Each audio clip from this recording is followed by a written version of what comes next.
Welcome, everybody. Welcome to the AI workshop series that is co-organized with the Provost Office and the College of Graduate Studies. We're going to start by welcoming Rasha Al-Kadiri. She is the Interim Associate Dean for the College of Graduate Studies. She's going to share with us a few updates about AI. Okay. Thank you, Sam. Thank you, everybody. The updates that I want to share with you, obviously, beside the fact that this is co-organized by the College of Grad Studies for the purpose, the goal behind all of this is to integrate applied AI tools and skills in as many graduate programs and disciplines as possible. And part of that initiative, called Grad AI, is to build faculty capacity through workshops like this one. Thank you, Keith. And thank you, everybody who is participating in this series. I'm going to use this platform to give you updates about the initiative. We are at the very, very early stages. We have a group of faculty representing every college.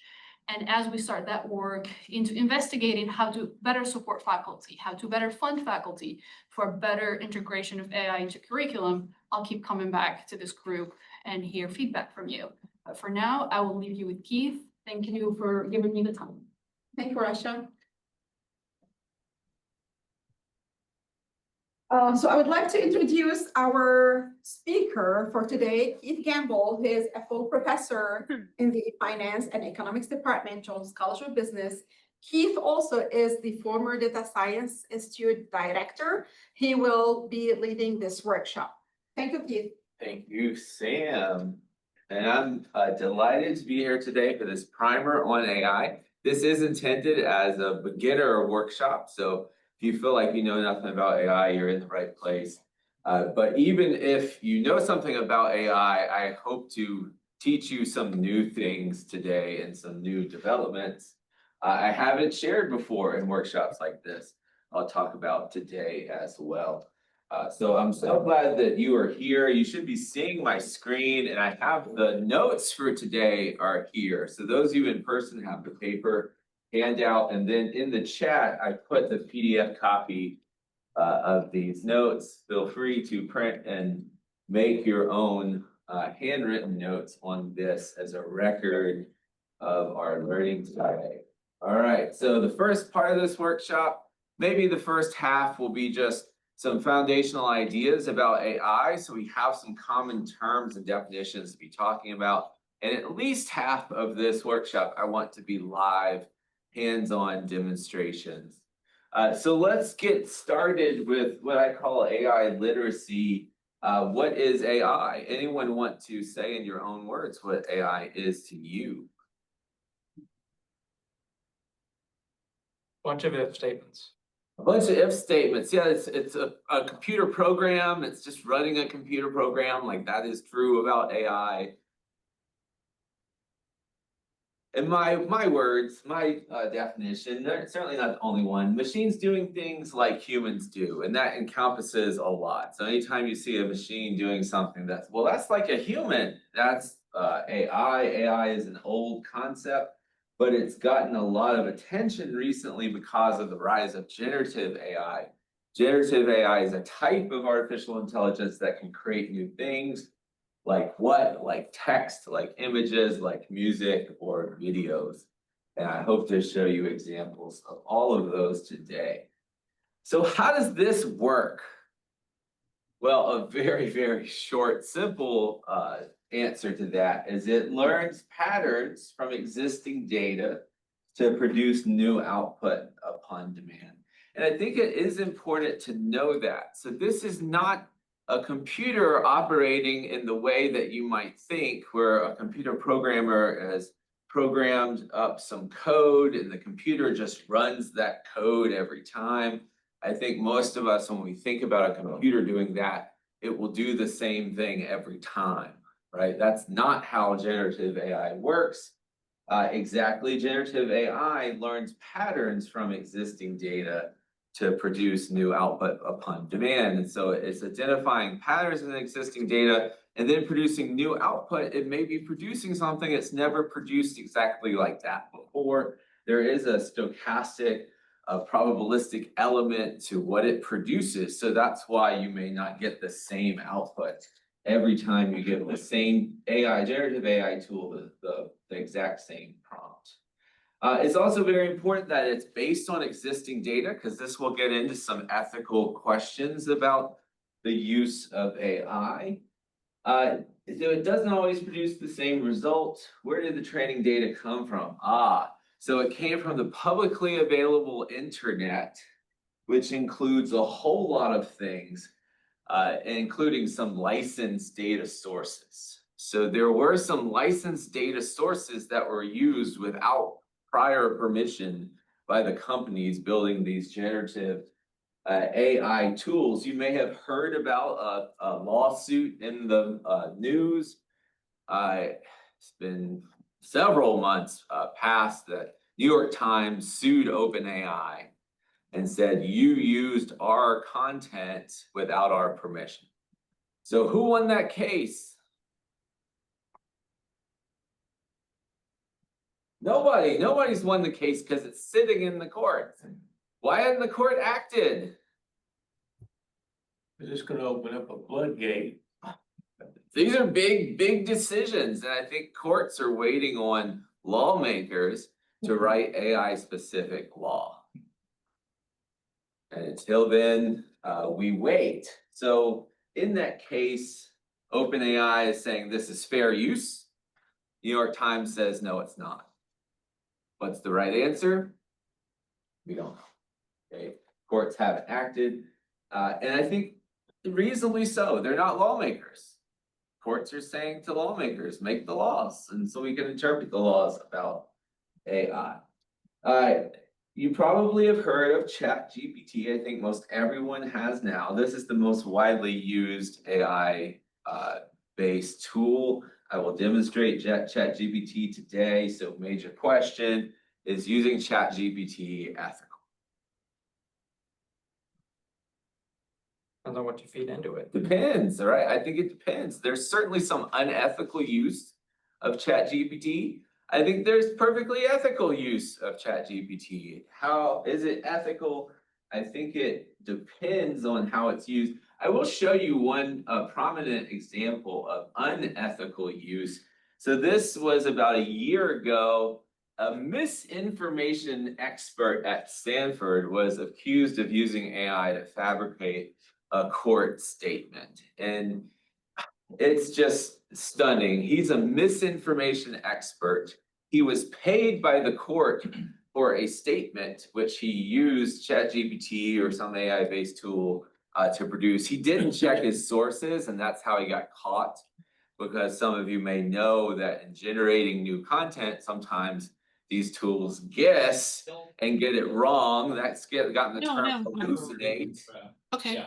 And if AI creates a source, it might look right, but not be a real source. And so this has happened in several cases before judges who do check their sources and get really mad when they find that someone, especially an expert who's paid for testimony has not checked their sources. So that's an example of unethical use.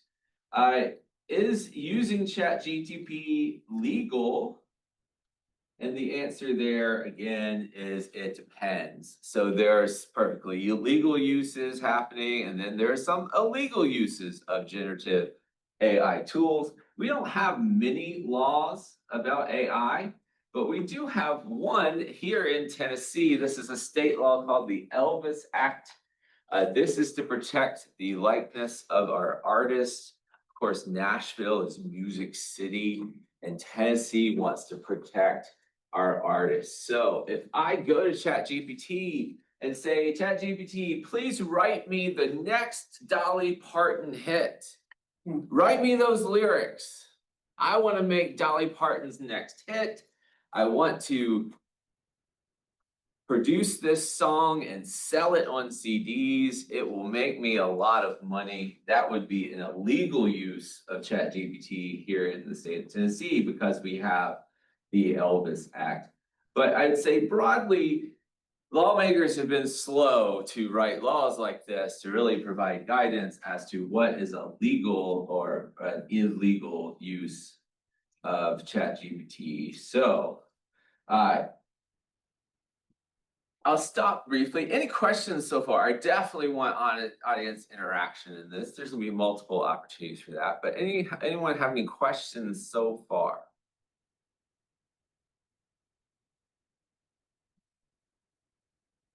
All right, those of you online, please put questions in the chat. And we have people monitoring the chat that can relay those to me.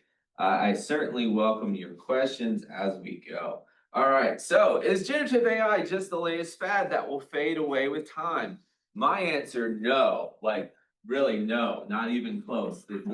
There's no chance it's gonna fade away with time.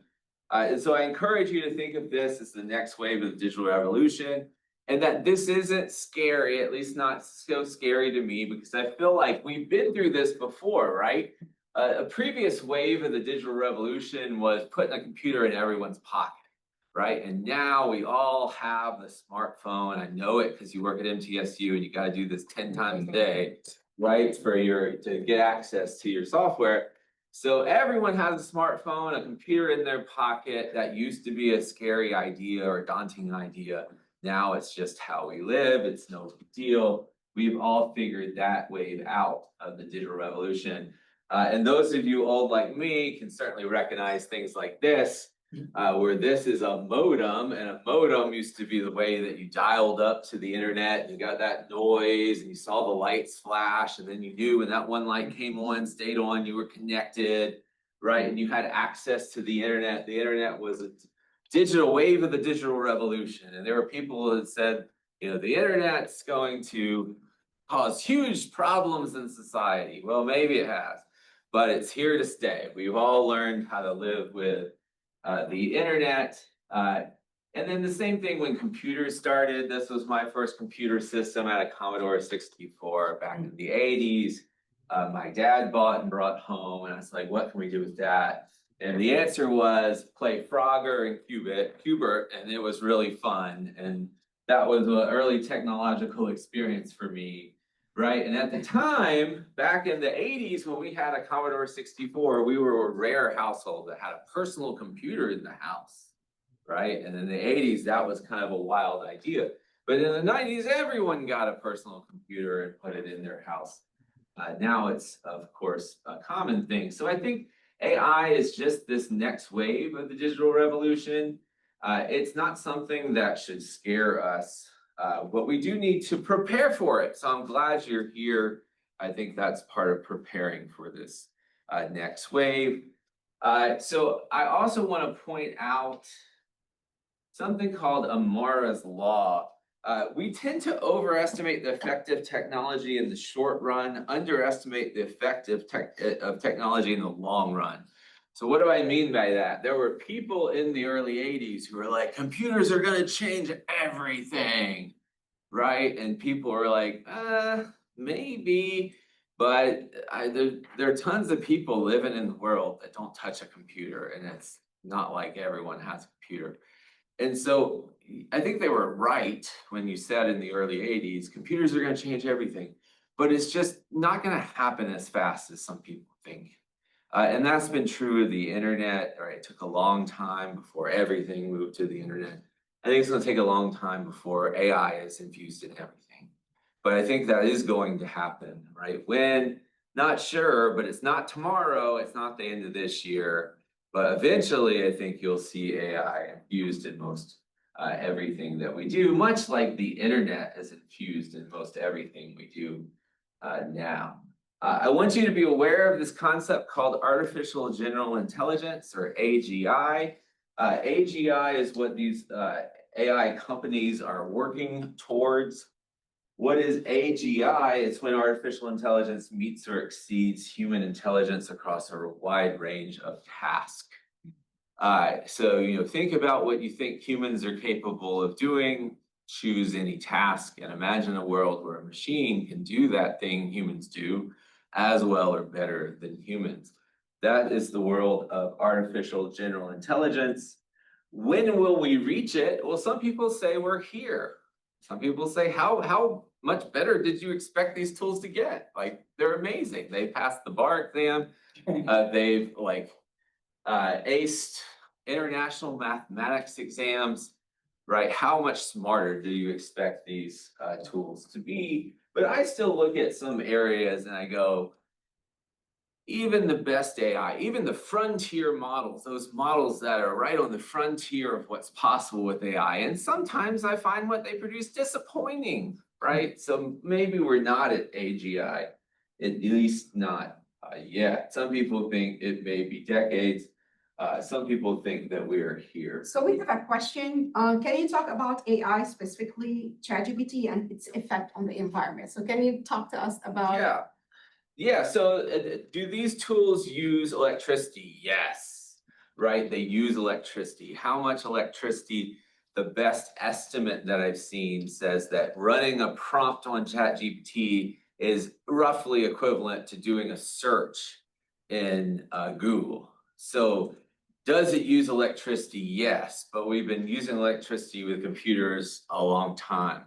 Now, on electricity use, I think you should be aware that there is a large difference between Google running a Google search and running a prompt, in that to build the frontier models, to train them, that takes an enormous amount of energy consumption. So there are a lot of concerns about all of the efforts to train the best AI models, because training the best AI models costs the companies doing it millions of dollars and uses enormous amount of electricity. So is there an effect on the environment? Well, absolutely, there is an effect on the environment. Running computers also generates heat. It takes usually water to cool down those computers. And so there's a lot of water use to cool computers in massive data centers that are training AI models. So there is environmental concerns. Certainly the companies building AI models know that, and they are working hard to try to reduce the power consumption that's involved. Some of you may know there's a company in China that produced a model that was performing nearly as well as some of the US-based models, and they claimed far less electricity use in training their model. There were some accusations they were just sort of ripping off some of the training that already was done by other models, right?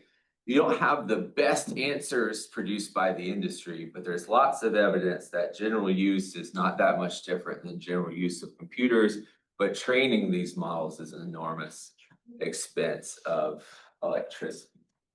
So thank you for your question. Please keep the questions coming, right? Is So, water used reusable? A follow-up question. yeah, so when water is used to cool systems, it doesn't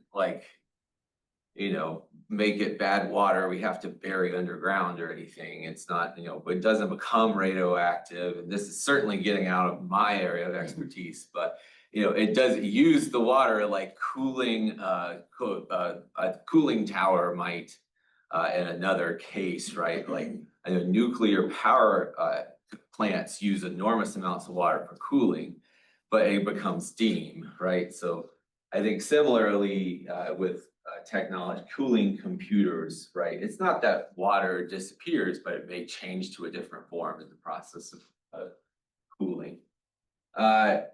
Yes, so as I mentioned, AI has aced the bar exam and whatnot. So I want you to be aware of what has happened with scientists around the world regarding what's called humanity's last exam. So what scientists around the world did is they gathered the most niche human experts in topics that are largely obscure and unknown to most people in the world.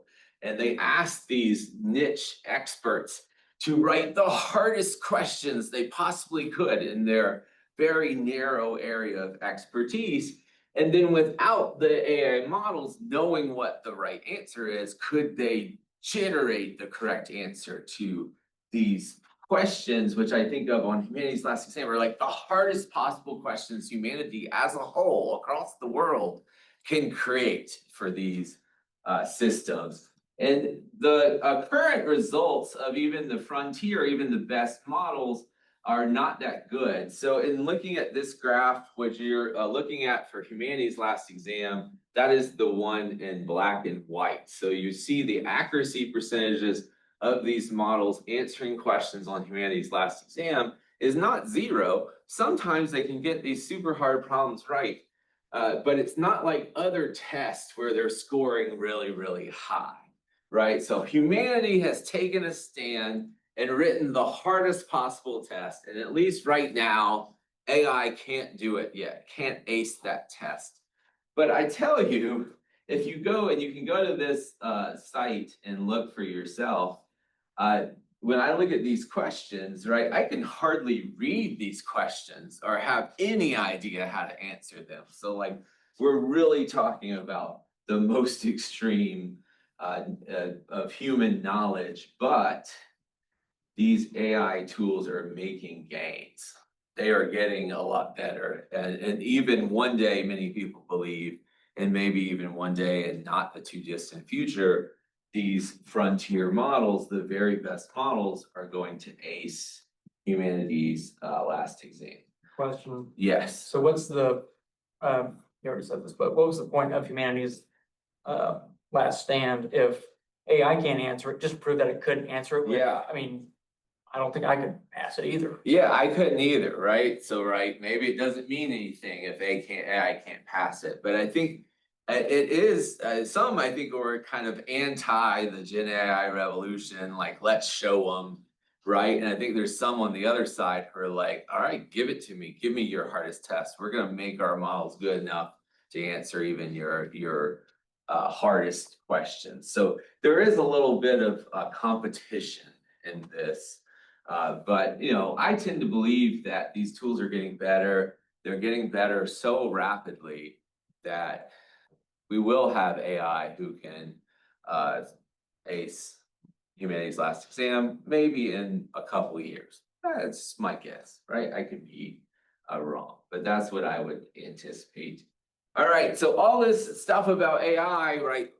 What are we to do?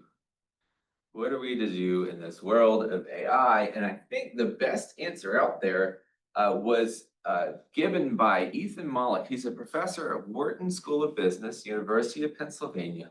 And he wrote a best-selling book called Co-Intelligence, which he said is we should learn to use AI, harness AI as humans to make like a partner in our productive work. So AI is not to replace us. AI is to work with us and make us more productive as humans. That is his idea of co-intelligence, and that is the best answer I have seen to this question of what are we to do with AI. It's available on Amazon less than $20, and it's a very good and easy read. So I take the approach of co-intelligence with my education and my use of AI is try to learn these systems, what they're good at, how they can help me do the work that I seek to do as a human. And then here's the a brand new part. I literally just added this to my notes. And this part is agentic AI. Okay, so back in December, I was at a conference with a lot of developers, and the talk last December was all agentic AI and the word like agentic AI is coming, right? So what is agentic AI? It just means AI doing things for you. So acting as your agent. That is agentic AI. And that leads us to our first demonstration. So I need to change my share because I was previously sharing on the Chrome or on my Chrome browser, which is what I use all the time. And what I want to show you for this first demonstration lives on a different browser. So this browser is Comet. You can't see it on your screen because it's just sharing what's inside the browser. But this is a new freely available browser from Perplexity AI. It's called Comet, like comets that fly in space, COMET. It became free like 2 weeks ago. So this is hot off the presses. And there's only been like a handful of things in the rise of AI that knocked my socks off. Okay, the first time I ever saw ChatGPT work, it knocked my socks off. I was like, you give it a prompt and it just creates it right in front of you. That's amazing. And when ChatGPT got the deep thinking component in the model, and then I fed it my PhD problem set level questions, and then it got them right, I was like, wow, right? The world has changed. And so this happened just 2 weeks ago. This browser became freely available. And when I first tried this, it knocked my socks off. So here we are inside the Comet browser. It's just like any browser, Firefox, Chrome, Edge, right? You can use Comet just the same. And I've gone into my D2L page for this demonstration, and I'll show you my course page for a brand new course, Data 1010. This is Artificial Intelligence in Action. And we are learning in this course the capabilities of AI, right? It is a course that does like these kinds of workshops. That's what we do in the course.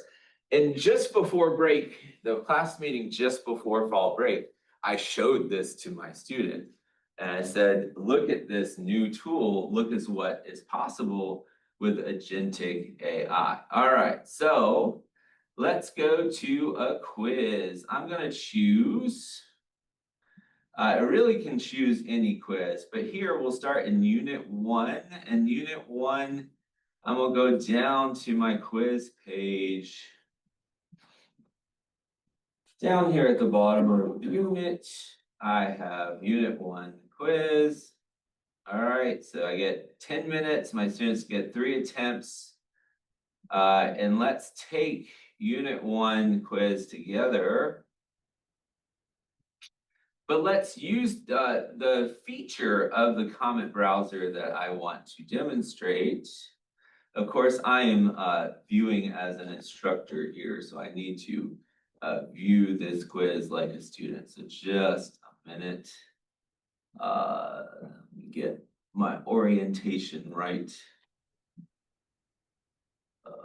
And I want to, quiz 1, let's do preview. All right, so now I'm looking at it like a student would, and you can see the start quiz button there at the bottom. All right, so I'm gonna click on this button at the top of the Perplexity AI's Comet browser. It has a built-in assistant. This is an AI assistant that has agentic capabilities. What does agentic mean? It means it can do things for us, right? So don't just prompt it to make some text, but it can actually do things like do things in your browser. So how about I ask it to please, just because I'm polite, complete this quiz. All right, and I will give it that prompt. And then it's going to use its agentic capability. So those of you in person can see I am not touching anything. And what has just happened is it's found the start quiz button and it clicked it. And now it's going to work through this quiz. It's going to do it question by question. It has access to the information that's in my browser, and it uses that information to make choices and take actions on my behalf. So what are we? We're already at question 5. It's a short 10-question quiz. There's true, false, multiple choice. I have some select all that apply questions. And this is my Unit 1, which is about the history of artificial intelligence. And again, I'm not touching anything. This is just the assistant inside the Comet browser doing what I asked it to do, working as my agent, and we are now on question 10. And again, I haven't touched anything. I just let the AI assistant in the software complete the quiz. So it looks like it gone back to the front, which surprised me. When I've tested this twice myself, And in both cases, it got to the end of the quiz and then it had completed the quiz. And both times I tried this, it got a 10 out of 10. Okay, so I'm not sure why it didn't stop that time. I probably don't have time to investigate. Someone might have identified why it is going around again, but.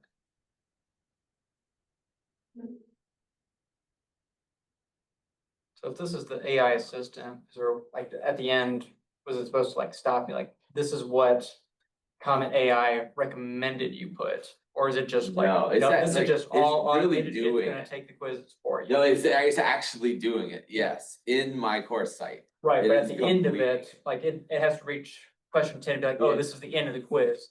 Does it Yeah. come back and be like, these are the answers that I recommend? No, so it should literally submit the quiz. I prompted it to complete the quiz, great. and at least the last time I had it do this. And again, I've only tried this twice. It did complete the quiz. Is it accessing only your database or the whole World Wide Web? So it's a AI model. The AI model is, yeah, I'm It gonna gave you pause it. another prompt. No, Okay. no. It gave you another prompt if you wanted to go ahead and answer. So I Oh, said to go yes. ahead and answer? And So I you said said yes. yes. All right, thank you. So Sam added one thing, yes. All right, so thank you, Sam. You're So welcome. Sam has added a yes to its question, do you want to complete the quiz? And now it does appear that it is completing the quiz, not just sort of looking it over for me, right? So now it is actually selecting the answers. Thank you, Sam. And it is completing this quiz. So this is question 3. It's literally taking the information from the browser. It is choosing an answer. So when it chooses the answer, back to your question, it's using all the data that it was trained on. And what does that look like? It kind of looks like the publicly available internet, which, like, these are not rocket science questions. This is a 10 introductory class, right? Certainly the publicly available internet has this information. But a year ago, a student would have to look up this information and sort of find the answers, right? Could they Google search this question and find answers to it? Sure, they could have in the past. But what's really different about this agentic AI is it's actually taking actions. So with a simple prompt to yes, please do it, it's answering these questions. And then when I did this for the first time, I was like, wow, it's even saving its answers as it goes. And I always tell students that, like, when you're working a quiz in D12, be sure to save your answers. Like, sometimes your internet goes out or there's a problem, you save your answers, you can go back to it. And it's following that best practice and actually saving its answers as it goes, not just entering them. And so now it's on question 8, and it doesn't take very long. If I had said yes, when it asked the first time, like Sam put in for me, we would have already been done. This is a time quiz, and I only gave students 10 minutes, right? So the idea was, you couldn't just jump directly to the quiz and try to look up every question. It would just take you too long. But with the agentic AI features of the comment browser, it does not take too long anymore. And right now, only the comment browser I know of has this agentic capabilities, but it's not going to be long that the other AI tools are going to roll out these agentic capabilities. So I think this is something we should prepare. So I see the question in the chat about, will the lockdown browser prevent this from working? And that was one of the first things my students and I discussed. We're actually in the unit on ethics in AI currently. And a student was said, I'm almost certain that this is not going to work in a ProctorU exam, that the lockdown browser is going to prevent this. I haven't tried it, right? But I think that would be a reasonable thing to try. But my students anticipated that this wouldn't in fact work. So here we are at the end of the quiz. Yeah, let's see. All right, your answers have been entered, so I'll press submit. That wasn't too hard. And 2.7. It did miss a question. So the MIT conference in 1956 explored if machines could simulate various aspects of human intelligence. And let's see, sometimes I get confused about what it answered or didn't, but apparently it got this one wrong. So I would probably should look up and figure out why it got that one wrong. But yeah, it did pretty well, and I didn't have to do anything other than to say, complete this quiz, and then yes. So I want to stop there and just see, are there questions? About Makes me feel agentic better, I AI. got one wrong. I think gives me hope that it got one wrong. Yeah, it got one wrong. So one thing I know from, not from using comment, but I know in my other course I teach, which is personal financial planning, if you take my questions and you put them in ChatGPT, particularly the free version, it gets a lot of them wrong. And it's because a lot of the questions involve calculations. And one of the things that the free versions are not that good at is doing calculations. It's good at guessing, but it's not that AI is not capable of doing calculations. It's just the free version, it puts minimal effort towards the calculation. So it just guesses numbers that look like the answer. And so a student who just used the free version of ChatGPT in my class gets a lot of stuff wrong, right? So, AI is not perfect, it's not magic, but it can get a lot of stuff right. So, yeah, the first time I saw that, I was just like, whoa, that's a new thing. A new thing is here. I'm still thinking about how to grapple with that in the world. But you can also imagine this is really powerful. I'll skip it for the sake of time, but you can ask it to do other things. Like maybe I need to go to New York City, a family member had passed away, and I need to find the cheapest flight to New York City this weekend, right? I could ask this tool to do that for me, right? And it has the ability to go to websites and look up information and work to give me answers, sort of act as my agent. But I want to do some other demonstrations too. So for the other stuff, I'm gonna go away from the comment browser, just in case you're curious. I do not regularly use the comment browser. It terrifies me, the thought of giving it all my passwords like Google has. I'm a Chrome user, it has all my passwords, right? I trust Google because I've used them for many years. I will not do that with comment, right? That just terrifies me that I could say, buy me some food for the weekend, and it with passwords and stuff, it will order your food. I'm not ready for that personally. So I do not hand over my info to comment, but it's there. I think we need to know about this new tool. All right, so next demonstration goes to the most widely used tool, which is ChatGPT. I will again share because I have to change to a different browser.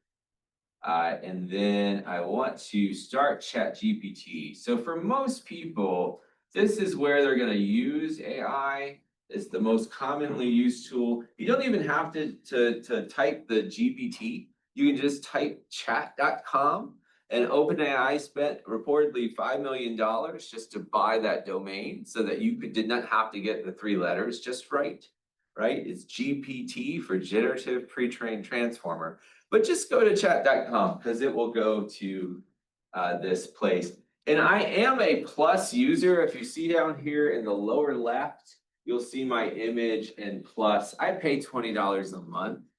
And that's mostly because I'm really interested in these tools. I want to keep up with what is capable, but I actually don't recommend paying $20 a month.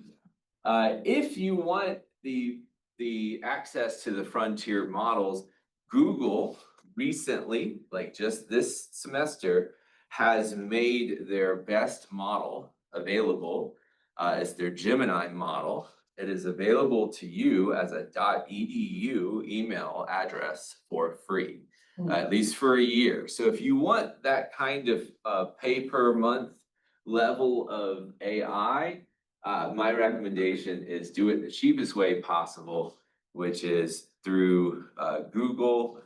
Find their free year of access to all .edu users. Now they market it to students, but they give it in practice to any .edu user, so you can also get access to the pro level of Gemini for free this year. But alas, I am a plus user, so that gives me access to some features, but what I'm gonna do is just log out to demonstrate first what ChatGPT is possible without having an account even. And this was in the last year. They did make ChatGPT usable without a login. So see this stay logged out? If you're the kind of person you just like don't want any of your personal information being saved with your identity, you still can use the features of ChatGPT, at least some of them staying logged out, right? And I like that, especially I've done some demonstrations, for instance, with high school students, and I don't want them to have to, set up an account to do my workshop, right? And for minors, it's really nice, like no login even necessary, and you can do a lot of things with ChatGPT. All right, so what kind of things can you do? It can create some content for you. So some helpful uses are when you need to draft something, like you need to draft a difficult email. You can do lots of things. Any suggestions of what you would like to see ChatGPT do for us in creating something for us? Oh, I've recently used it to plan an 8-day itinerary of fall foliage tour of New England. It just was excellent. So Sam is entering this one. She wants to create apparently a PowerPoint about Keith Gamble. So why not? Sure. Let's see. So let's see. I hope it doesn't know much about me, especially without a login here. Help you create a PowerPoint about Keith Gamble from Middle Tennessee State. Could you please provide some more details? I'm glad it has. Oh, cool. All right, so she's putting in the address, and now it's searching the web. It's gonna find some information, I suspect. Oh, there it is. Look at that. Right, and it has produced some text for slides about Keith Gamble. Thank you, Sam. An excellent example of it producing content. So some couple things to notice is one, it didn't like immediately know about Keith Gamble. For more prominent figures, so like Donald Trump, it's gonna know who you're talking about, and it's not gonna need to do search. But this is one of the limitations I've seen when I've worked with students in my class and we use these tools. They often want to know about like local things, particular things. I'm at MTSU. Can this tool help me find open parking spots? And you can try it, right? But this is to the point that AI is not magic, right? It's not magic. Just because you want to know where the open parking spots are, typing in what are the open parking spots is not going to find them, right? It doesn't have that kind of knowledge. That is not what this tool is really for. Another thing I'll highlight about this is Sam asked about a PowerPoint presentation, and it didn't produce a PowerPoint presentation. This produces some text that you could maybe add to a PowerPoint presentation. And that is changing, okay? That is changing. The free tool does not connect to other software, but this is actually in the last month, I think. The login versions and certainly the paid version I have, now when I ask for things like PowerPoint, it will say, do you want me to connect you to that software, right? And so that we may try after I log in, but Sam's really going to town here. So what have we done, Sam? What I want to say, Yeah. yeah, can you just say create the presentation, So what do I need to do? just here, Here, say yeah. create the PowerPoint. All So right, it will yeah. create it. Points. About kids. Keith, yes. Let's see. Yeah. So So I maybe don't- not this version. Yeah, I don't think Yeah. without logging in, it's gonna do that, but this is a good example of how. Certainly with the paid version, I expect this to do it right, but we will save that. Mhm. The free version is not as capable, right? But the nice thing about the free version is you can do things without having it tied to your login. All right, so other ways to use this, and this is even on the free version, I do this all the time, right? Like I watch how new things are happening at the university. If you don't know, MTSU actually has an expert in quantum education. That's Hannah. She's amazing and she's winning all kinds of grants to do her work. But I am not from a science strong background. I never learned about quantum. And so when I hear about quantum, my reaction is, can you like remind me what that is? And so this tool is very good for learning about new topics. And I use it in this way. It's very good at explaining things. So please explain quantum technology to me like I am in high school or kindergarten or whatever level that you so choose. And I have found these explainers to be quite helpful. Quantum technology is a type of technology that uses weird and amazing rules of quantum physics to do things that regular technology can't do. And now I'm interested more. All right, tiny particles and so on and so on. And I can learn at a level that's more suited to me, who's like never learned about quantum in school. I do this actually all the time. I go to ChatGPT for helping explain things at my level. I can ask it questions. I can chat and interact with it. That's, I think, a great little rule. One thing about creating content is anytime you create content, don't make the mistake of that Stanford misinformation expert. Don't copy, paste, submit. It's one of the worst uses of AI. Remember co-intelligence, that like humans should be in the loop. It should be maybe an assistant to you, but you should look over everything and make sure it's your own and you agree with it before you submit any content. That's AI generated, but learning is a use I do a lot. Data analysis. So now if I want ChatGPT to do data analysis, I do have to go beyond just the free version. It's gonna tell me you need to sign in. I think also for images now, ChatGPT create images, but it's not gonna do it in the free version. So there is some benefit to having a login. It's very easy to have a login. It is free to have a login. And then if you have, oh goodness, if you have paid, you get even better access, but I don't know why my Gmail didn't come up here. I did not want to spend much time logging in. Let's see if I can get to do this quickly. Maybe it's up there. Yeah, that's what the problem is.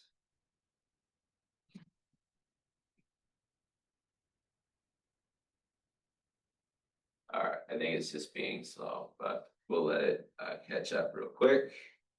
All right, and now I think I am logged in, so I can do more advanced things now once I have logged in. And then I do have the plus version that's going to give me some additional features. And so some people haven't seen this yet, that you can do things like add files. So one of the examples I have there on the page is summarizing a long file. We have a lot of long policies at MTSU, like the workload policy is like 70 pages. Man, it'd be nice to like get a nice summary of that or get ChatGPT to help find my answer in that document, which you can upload files and use it to make summaries and the like. But I wanted to do a quick demonstration of what it's capable of analyzing data. It's pretty neat.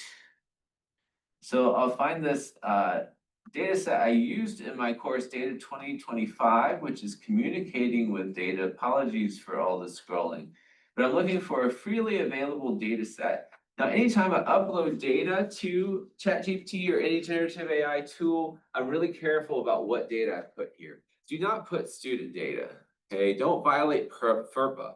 That would be an illegal use to give like student work and upload it to ChatGPT, right? So this data set I know is a publicly available data set on the Titanic, and I can demonstrate what it's capable of doing. So almost say produce some data visualizations to summarize this data set. And now that I'm logged in, I can do things like upload files and use some of its more advanced features. It's actually going to start writing code now, and it's good at writing code. AI is really good at writing code, and it's going to write real Python code that it's going to run for me. And it's going to create data visualizations. And this is going to take a little bit. This is more advanced use than like drafting an email or some of the simple, just text-based stuff. But while we wait here, it should be analyzing this data and producing data visualizations.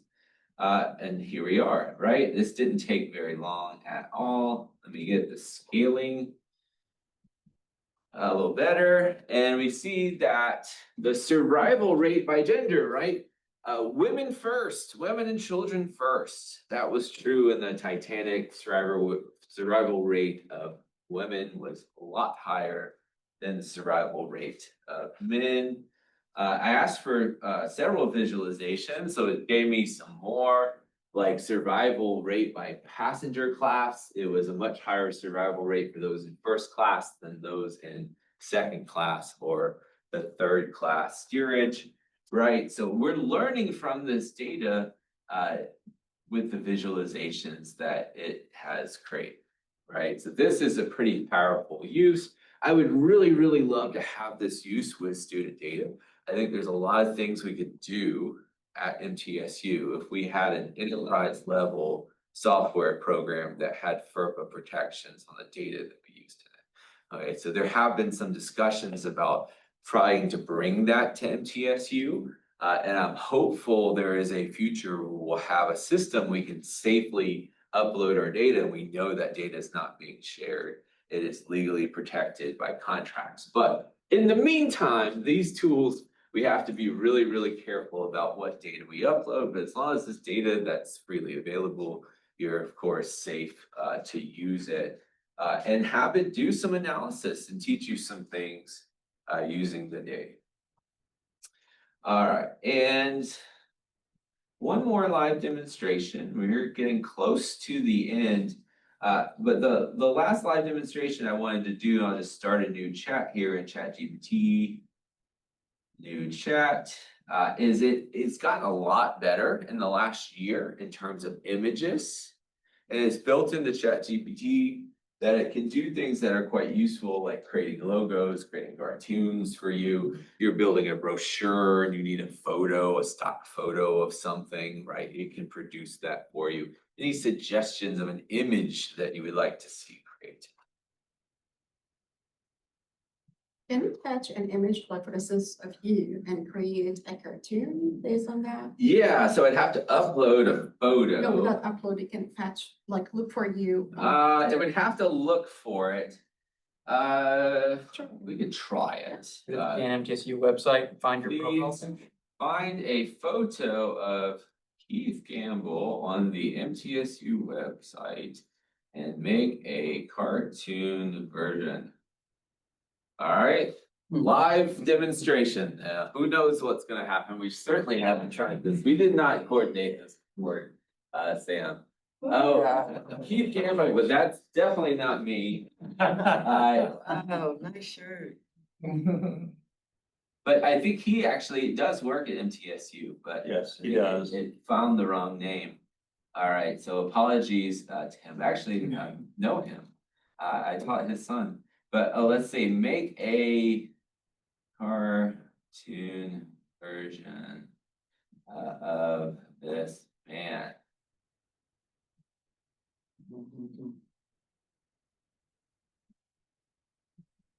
Just to show off the image capabilities. Takes it a little bit.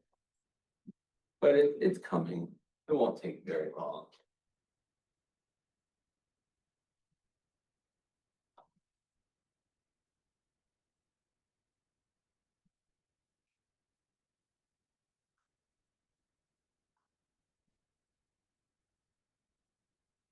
All right, while it's doing that, I did want to show you a couple things of what is coming with AI. There's a lot of capabilities of AI involving robots that are developing rapidly, including this figure robot. This figure robot is, yes, doing dishes, and that is a live demonstration.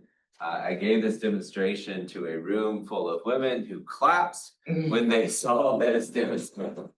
And I get it, right? Like, wouldn't that be nice? But I do predict that one day you're gonna have a robot doing chores in your house. I think it's gonna happen. Okay, I think it's gonna happen.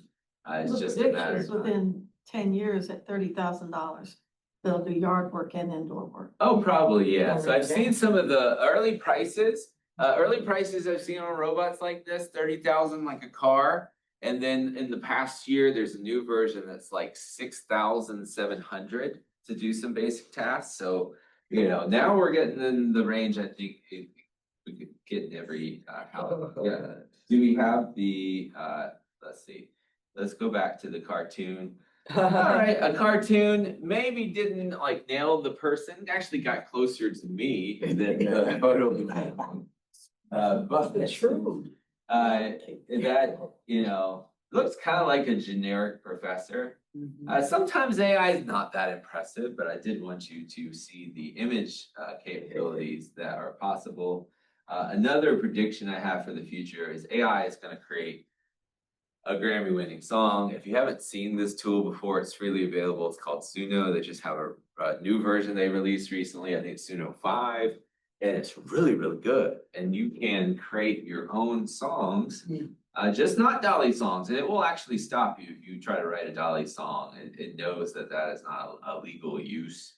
And then recently, Sora, which is OpenAI's video model, released Sora 2. And you can generate, these are all examples of video that's been generated using Sora 2. You can generate certain real people in there. And there's like a ton of videos that show up on like YouTube of Queen Elizabeth doing all kinds of crazy things, Stephen Hawking doing skateboarding activities. Like, it's just unreal what Sora 2 can produce. And you just need to know that these tools are capable in the world. Believing is definitely, or seeing is definitely not believing anymore, right? The ability to produce deep fakes is like super, super easy and prevalent. But yeah, so I just wanted to show you some of those things. And quick, just be aware at NTSU, we do have AI teaching policy. The AI teaching policy, in short, says the instructor can make their own judgment regarding what's appropriate with AI in the class. That's a short version of the AI teaching policy.